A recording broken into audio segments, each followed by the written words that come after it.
if it's your listing, take the time to go meet some of the neighbors so that you can get information about the neighborhood itself.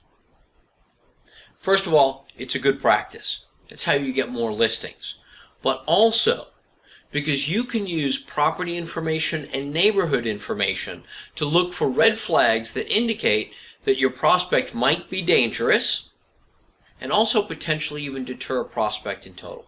Get out there, talk to the neighbors, find out, is it a tight-knit neighborhood? Maybe there's law enforcement that lives on the block.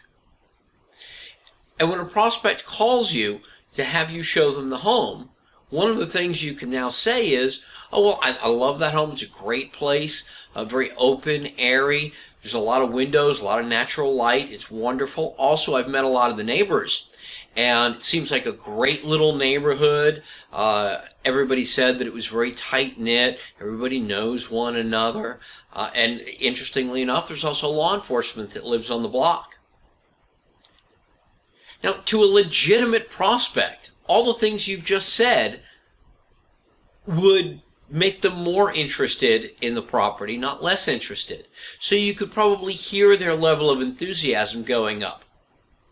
If I'm a predator, you've now made that property, that meeting, less attractive to me. And you'll probably hear my enthusiasm level go down. Because what you've just told the predator is that it's going to be very difficult for him to get you isolated where you can't be seen or heard, because it's a very open, airy house with a lot of windows, a lot of natural light. Also, there's half a chance that someone could walk in on you guys while you're showing the home, because it's a very tight-knit community that keeps an eye out for one another.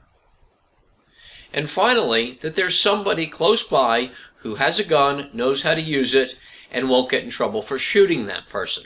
So these are all things that can help deter a predator.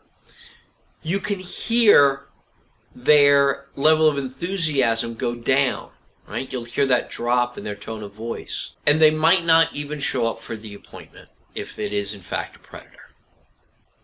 Additionally, if it's your listing, take the time to enter that property and that home information, that safety-oriented information, into the broker-only fields.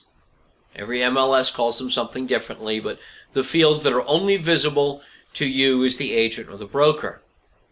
So that way you're sharing that information with a buyer's agent. And if you're a buyer's agent, now you can use that information the same way the listing agent would to look for red flags or potentially even deter the predator.